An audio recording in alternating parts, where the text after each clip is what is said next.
안녕하세요. 오늘은 3월 8일 화요일 아침입니다. 하나님 말씀으로 하루를 시작하겠습니다.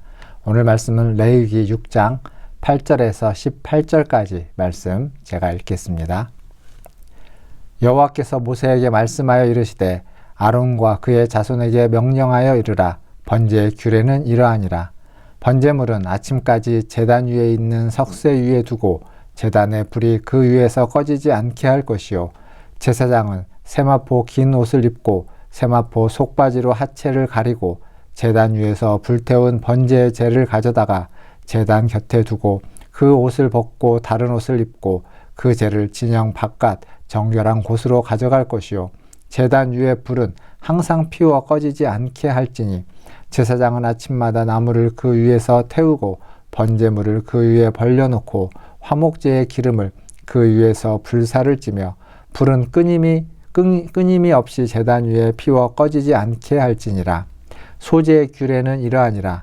아론의 자손은 그것을 제단 앞 여호와 앞에 들이되 소제의 고운 가루 한 움큼과 기름과 소제물 위에 유향을 가져다가 기념물로 제단 위에서 불살라 여호와 앞에 향기로운 냄새가 되게 하고 그 나머지는 아론과 그의 자손이 먹되 누룩을 넣지 말고 거룩한 곳 회막들에서 먹을지니라.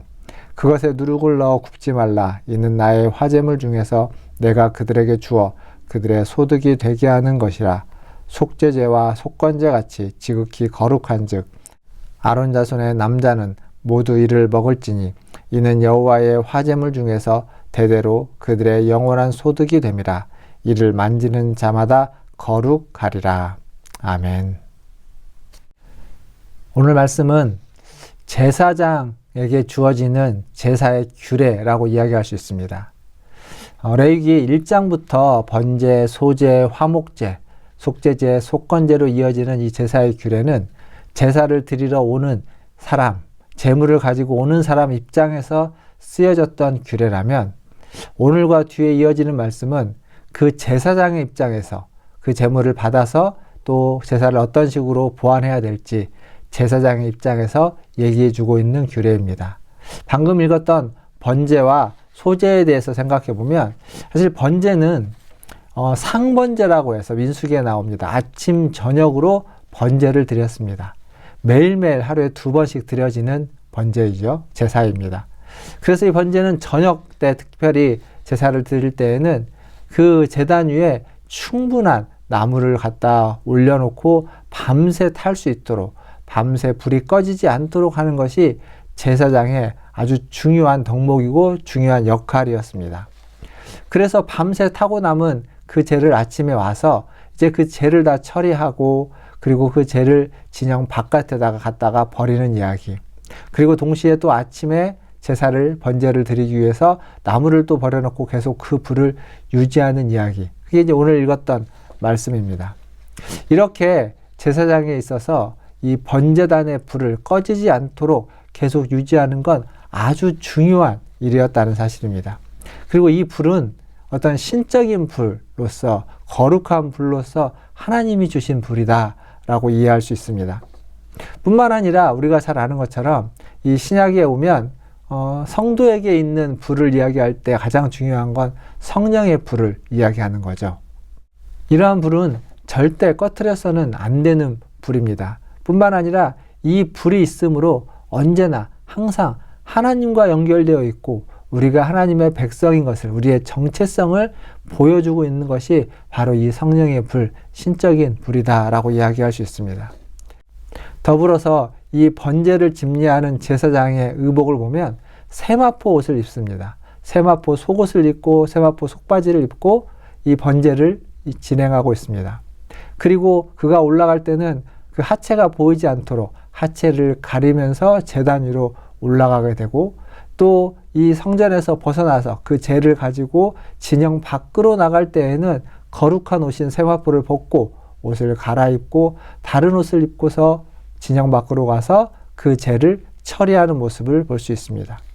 이건 무엇을 의미하냐면 제단에서 하나님의 제사를 드릴 때 아주 조심스럽게 거룩한 옷을 입고 하나님 앞에 나아간다. 그게 제사장의 마음의 자세이고 태도이다 라는 것을 말해줍니다.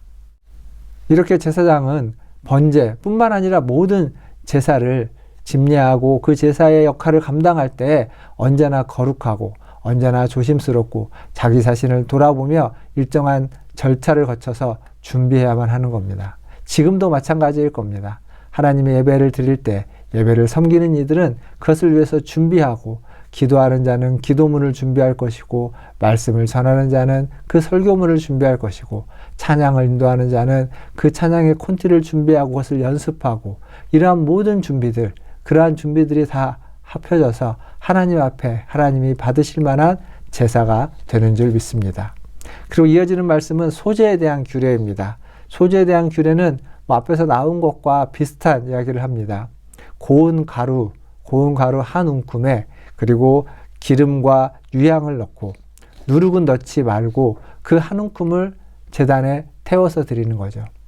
그리고 그 한 움큼을 태워 드린 이후에 남은 밀가루들, 남은 그 고운 가루는 제사장에게 주어서 그 제사장이 그것을 먹게 하는데, 오늘 말씀해 보면 어디에서 먹냐면 거룩한 곳 회막 뜰에서 먹도록 이렇게 명명하고 있습니다. 이 소제의 규례는 뒤에 이제 이어지는 또 규례가 나오는데, 제가 오늘 18절까지 읽었지만 19절부터 23절을 보면 제사장의 위임식에서도 이 소제가 드려지게 됩니다. 즉 제사장이 하나님 앞에 헌신되어지는, 하나님 앞에 온전히 드려지는 그러한 상징으로서 소제를 드리는 거죠. 이 소제의 고운 가루, 나달이 곡식의 나달이 가루가 되는 것을 통해서 온전히 하나님께 갈아서 드리는 그러한 어떤 제사장의 마음과 제사장의 인생과 제사장의 헌신을 말해주고 있습니다. 그리고 18절에 보면 아주 중요한 말씀이 있습니다. 그 소제물에 대해서 18절 후반절에 이렇게 이야기합니다. 이를 만지는 자마다 거룩하리라. 즉 소제물을 만지는 자, 소제물에 가까이 하는 자마다 다 거룩하여진다는 거죠. 이 구약에서는 무엇을 만질 때 그것이 오염되어 있고 죄가 있으면 그 죄가 오염되고 죄에 전염이 되고 죄에 물들어서 거룩해지는 것이 아니라 더러워지고 추해지고 죄로 말미암아 오염되는 것입니다. 그러나 지금 이 소제물이 말해주는 건 이 거룩한 지극히 거룩한 소제물을 만지게 되면 그 거룩한 소제물로 인해서 우리가 거룩해진다라고 말하고 있습니다. 마치 예수님이 신약에서 거룩하신 그분이 그런 병든 자에게 안수했을 때, 죽은 자의 그 상여를 멈춰 세우고 그에게 손을 대며 기도했을 때 그들이 거룩해지고 살아나고 회복되는 것처럼, 그래서 주님의 거룩함이 그들에게 전염되었던 것처럼 지금 소제에서 그러한 일들이 일어난다라고 성경은 이야기해주고 있습니다. 사랑하는 성도 여러분, 우리는 날마다 우리 자신을 하나님 앞에 번제로 드리며 또한 우리 자신을 하나님 앞에 소제물로 드려야 됩니다. 우리를 갈아서 헌신해야 됩니다. 세상적인 것은 다 내려놓고 오직 주님의 말씀 안에서 그것을 이야기하고 말해야만 하는 것입니다. 뿐만 아니라 그 성령의 불이 우리 안에 언제나 활활 타오르도록 우리는 기도하며 하나님 앞에 나아가야만 하는 줄 믿습니다. 오늘 또 그러한 은혜가 저와 여러분 우리 모두에게 있기를 주님의 이름으로 축원드립니다. 기도하겠습니다. 하나님 아버지 감사합니다. 매일매일 주님을 향한 우리의 사랑과 우리의 헌신과 우리의 충성이 끊어지지 않게 하여 주시옵소서. 하나님 제사장의 규례를 통하여서 이 번제와 소제의 규례를 통하여서 아버지 하나님 우리가 하나님 앞에 어떠한 마음과 자세와 태도로 또 하나님을 섬기며 제사하며 예배해야만 하는지를 아버지 하나님 보게 됩니다. 불을 꺼트리지 않도록 날마다 주님과 함께하며 하나님 소제물에 아버지 하나님 그 규례대로 하나님 앞에 온전히 바치고 거룩한 제물이 되는 아버지 하나님 그러한 우리 모든 성도들 되게 하여 주시옵소서. 우리 문화촌 제일교회를 기억하시고 우리 문화촌 제일교회의 예배가 더욱 주님의 말씀에 합당한 예배가 되게 하여 주시고 이 세상 가운데에서 소금과 빛이 되는 그러한 예배의 자리가 되게 하여 주시옵소서. 아버지 하나님 기도합니다. 이제 내일이면 하나님 대통령 선거가 있습니다. 하나님 수많은 반목과 갈등이 있습니다. 서로의 다름과 생각의 차이로 인해서 아버지 하나님 서로를 비난하고 손가락질하는 하나님 그러한 이 갈등들이 이러한 혼탁한 일들이 하나님 선거를 기점으로 선거를 통해서 마무리되어서 다 끝나게 하시고 다시 새롭게 화합하고 하나가 되어져 갈 수 있도록 은혜 베풀어 주시옵소서. 하나님 또 기도합니다. 우크라이나에서 아버지 하나님 일어난 이 전쟁이 속히 하나님 잦아들 수 있도록 도와주시옵소서. 전쟁의 여파로 하나님 세계에 많은 하는 일들이 있습니다. 경제도 흔들리고 있고 아버지 하나님 그로 인해서 삶에 아버지 하나님 어려움을 당하는 일들이 있습니다. 물론 전쟁에 하나님 그 포화 속에서 두려워하는 이들만큼 하나님 힘들지는 않겠지만 하나님 하나님 어느 상황에 처해 있든지 하나님의 자비와 긍휼이 필요한 때이오니 속히 전쟁이 그치게 하시고 아버지 평화가 임하게 하여 주시고 그 전쟁으로 인해서 폐허가 된 곳이 회복될 수 있는 은혜를 더하여 주시옵소서. 하나님 더불어 우리나라에도 산불이 났습니다. 주님 그 산불로 인해서 피해당한 지역이 속히 회복되고 아버지 하나님 복구될 수 있도록 도와주시고 하나님 이 건조한 때 이 바람이 많은 때 하나님 산불이 속히 잡혀져 갈 수 있도록 주님 은혜 베풀어 주옵소서. 모든 것을 주님의 손에 의탁합니다. 주님 우리 교회의 자비와 긍휼을 베풀어 주시옵소서. 또 전 세계의 열방 가운데 아버지 하나님 코로나로 인해서 또 전쟁으로 인해서 기근으로 인해서 신음하고 있는 모든 이들에게 주님의 자비와 긍휼을 허락하여 주시옵소서. 모든 것을 주의 손에 의탁하며 우리 구주 예수님의 이름으로 기도하옵나이다. 아멘.